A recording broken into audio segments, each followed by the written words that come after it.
Well, first, happy Thanksgiving to everybody.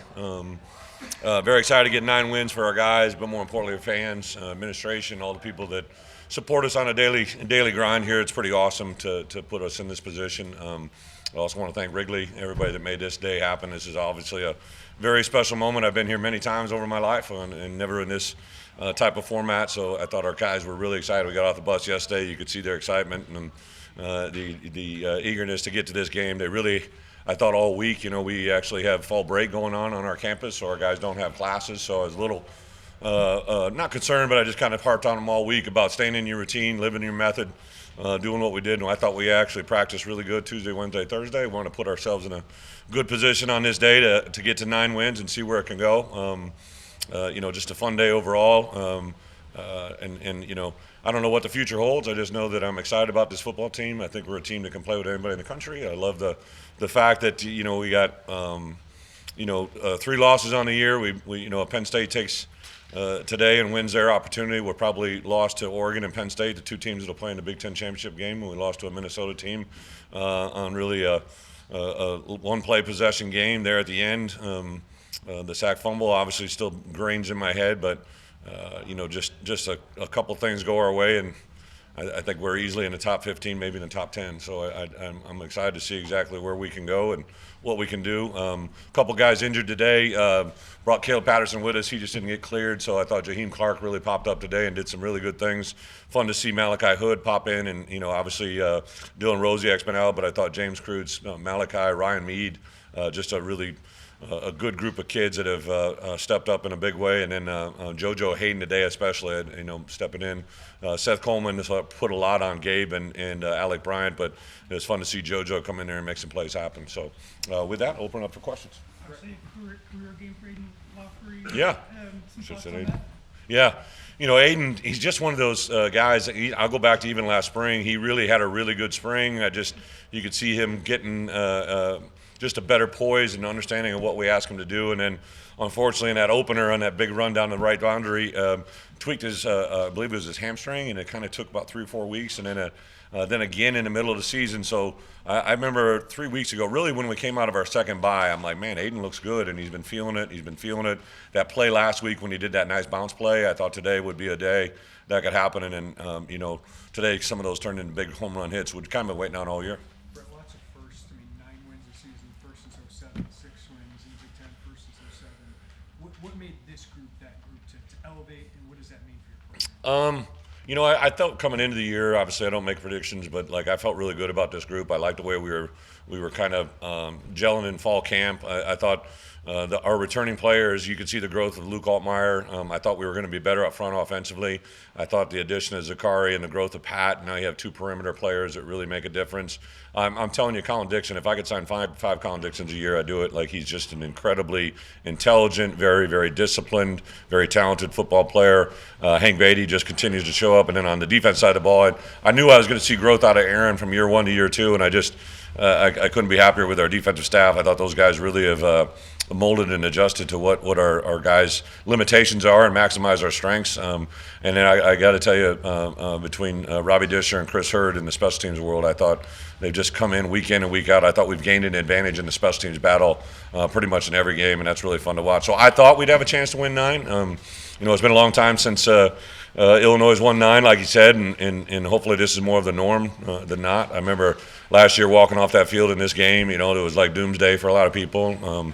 And I just kind of sat there and smiled because I know what we were capable of doing, and it's been good. I think our core returning players have been good, but we really hit gold on some of the portal guys, right? Some of those guys really, see like Dennis Briggs. T-Rod Edwards has been here forever. To see him today, I was able to give him a captainship, and a guy that came in and for 2 years just kind of put in, did his work, and this year has really manifested into something special. It's been awesome. What were your thoughts on defense in the first half? They held the ball 40 minutes and Yeah. 6 points. Yeah. It felt like the defense, when they needed to make stops. They did a good job down in the red area. We knew what they were. I thought our guys were really wired in. They did change it up and threw both quarterbacks at us. So we kind of, I thought Aaron did a nice job of understanding that moment and playing into it. But again, just another really good, resilient message from our guys. No matter what happens, you still have one next play, right? And then to come away with that missed field goal at the end, I thought that was a good momentum swing, and then to score right away coming out. Brett, you thought you'd be better last year Uh-huh. than it turned out, obviously. So you never know. How much, now that the regular season's over, how much anxiety did you feel, or pressure, or whatever it is, just to deliver on what you thought could happen and what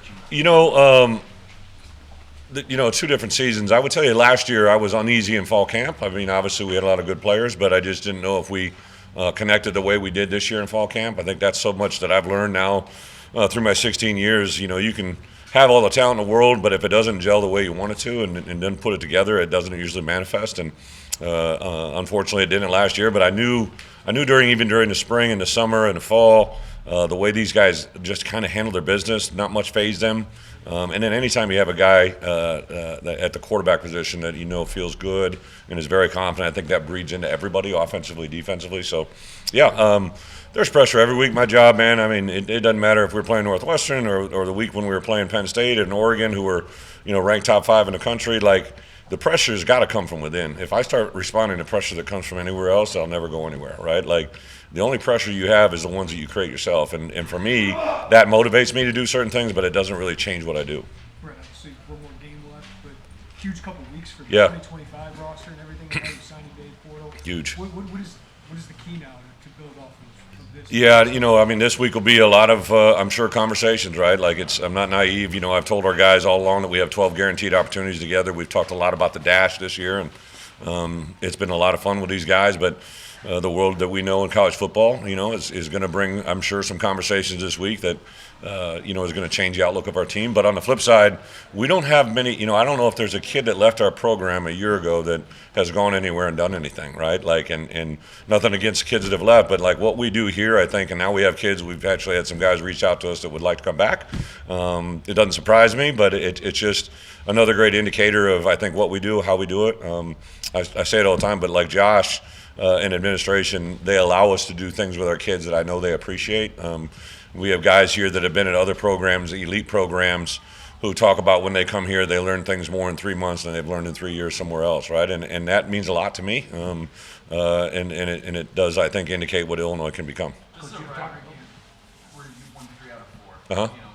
In the past, you didn't always win this game. Has there been an emphasis to win this in-state rivalry? Well, yeah, and first thing you have to do is respect them. I think when I got here, I don't think there was respect for Northwestern. They'd beat them 6 years in a row, and I saw quotes from players that weren't with us really anymore, but I'm like, man, you got to, before you can beat someone, you got to respect someone, right? And I had a tremendous amount of respect for Fitz and what he did in his program, and then obviously Coach Braun last year, what he did, it was just I knew today was going to be, you look this game 2 weeks ago here, 3 weeks ago here in Wrigley against Ohio State. It was a 0-0 first quarter, and they scored first in the second. Now, obviously, it kind of got away from them at the end, but this is a very opportunistic team. They're tough. Not a lot of things that we believe in, I think they believe in Northwestern. So, yeah, I respect Northwestern just like I would respect Purdue and the rivalries that we have. Coach, Aiden Lockley is one of those local guys Yeah. that kind of made a focus of your team. How nice is it to see him have that kind of game? It's good. It's fun to see the Illinois kids have success. I said it in my opening presser. It wasn't just trying to,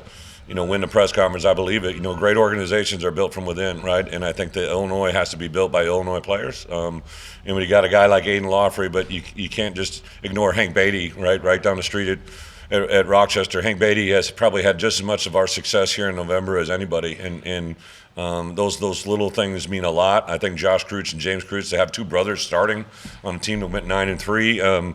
Obviously, Olin Kreutz in Chicago means a lot to what it is, and they represent his name, represent our name very, very well. So there's just a lot of really good feel good things. I'm super excited to kind of take a deep breath, but I think this week is going to be absolute pandemonium and chaos because I think you're going to start to have some reactions. I know other kids are contacting us, so I know I'm not naive to the fact it's not going on in our building, but I'm excited to get to. We'll probably work 2, maybe 3 days this week with our young kids, and that's probably one of the most enjoyable things for me as a coach is to get to work with these guys that maybe they felt we haven't really been paying attention to them, but now they'll get a lot of attention here this week. We won't find out what's going on until next Saturday, or next Sunday. But I'm telling you what, man, I mean it. I know everybody's going to poo-poo it, but Bret's been doing an unbelievable job with these 9-3 teams and the history of what that could possibly be. And listen, I wish we could have gotten one more win, right? But we lost to 2 really, really talented football teams in Penn State and Oregon that are top 4 in the country, and lost to a Minnesota team that was a rivalry game. I think the heartbreaker of the whole thing was just getting that close at the end and not getting in the end zone, but it's a good sign of where we are. I mean, to think that Illinois, from when I came here 4 years ago, is knocking on the door of a college football playoffs is pretty awesome. Take a couple more here, and we got Luke. Take Luke. something like it's not totally in your control, but just to get 3 picks, so fumble recovery. How did you stack? Yeah, I thought our guys really were opportunistic. Mac Rossetich, another good. He's kind of northwest central Illinois, I guess he'd be. But Mac is just another great example. He attacked that ball. A couple of ours bounced off our hands. I know Matt had one in the first half, and then there was another one on a tip ball. But I thought our guys defensively attacked the football really, really good. And then I was literally right next to Torrey Cox. I saw him sit down. I knew we were bringing pressure. So Torrey knew it as well. He sat down on that route and expanded it. And, here's a guy that, came into our system, really kind of took him at the last minute, had a scholarship available. I really loved the story of his dad. I had a very good friend of mine, Paul Rhodes, coached his dad and at Pitt, and said, this kid's got the DNA from his father. He's going to be an exceptional kid. And I think the only thing better than one T-Cox is to have 2 T-Coxes. So there might be another one coming. Some impactful plays from Malachi Hood. Is Yeah. he one of those guys that could be building for something for next year, like spring ball? Malachi's very talented. He really just got kind of cleared right before we started fall camp, so we really didn't know what. And then Arch, who came in the spring, Archie never really been around him, but I think our strength coaches right away during the course of summer, they're like, Brett, hey, Malachi Hood is probably your most explosive, dynamic, athletic linebacker, right? Just hadn't played a lot of snaps, so excited to see him and Cruci really, really continue to grow and develop. Ryan, we got one more game with Ryan, and then Dylan Rosiak come in the building every day. He's just got a grin from ear to ear. I know he's crushed that he can't be here, but he sees these guys playing, and he's happy for them. I know we talked Joey, about then Pat this season, but how do you put what he's done in perspective? I mean, 10 touchdown ties, the record with some really good plays. Yeah. How do you kind of zoom out and look at that? I keep looking at your Packer hat in Wrigley Field. That's like making me zoom out. It was really cool seeing up there in the locker room. Brandon Lloyd was here, flew all the way in. I thought that kind of speaks volumes of what Illinois is all about, right? Here's a guy I just met for the first time. Obviously, had seen him compete and play, but he contacted us earlier in the week and said he'd love to come and recognize Pat when he broke the record. He didn't say if, he said when he broke the record. So I gave Brandon the ball, and then he gave the ball to Pat in the locker room up there. It was a pretty cool moment for hopefully greatness to recognize greatness. Pat Bryant literally broke down the team afterwards with 9 wins and said, let's try to get to 10. So it kind of shows you where his mindset is. I think this is a team that really enjoys the success, being around each other, and I'm excited for what the future can be. Not just right now, but I'm telling you, fellas, we got a really young football team. We're one of the youngest teams in the Power Four. The core of our football team, when I make my 64 or my 74-man travel roster, it's all basically sophomores and juniors who will turn into juniors and seniors next year. And to me, as a head coach, that's very exciting. We'll finish with Steve here. First of all, how does Florida sound on an 18-degree day? Yeah. And then, you missed that last Rose Bowl at Wisconsin. Got a chance to go for a 10th win. Maybe Yeah. it's a New Year's Day or New Year's Eve game against a banner program from the SEC. Is this sort of the biggest moment maybe that you've had since last time you coached in the Rose Bowl? As a head coach?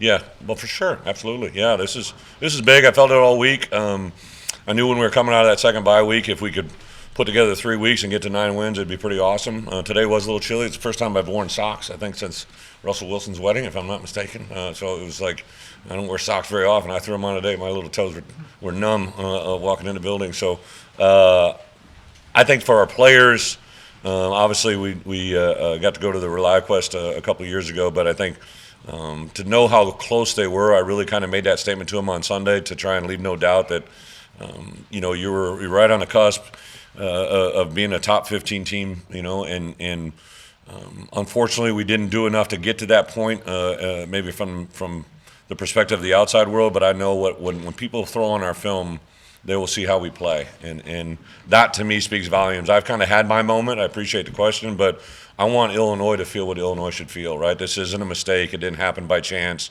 This happened through a lot of really hard work and a lot of really good dedication to not just people in the Smith Center, but people in the Department of Athletics, Chancellor Jones, all kinds of people that have made Illinois, and our fans too, man. I'm serious. We had a Michigan game this year for the first time since I've been here. We had a home field advantage, right? And that team that we beat pretty handedly just went and beat Ohio State. So to win in this conference, to be a team that we potentially be in the top 5 of a new 18-team league, to say that Illinois is there, I think is a pretty big-ass statement. Thank you, guys. Thank you.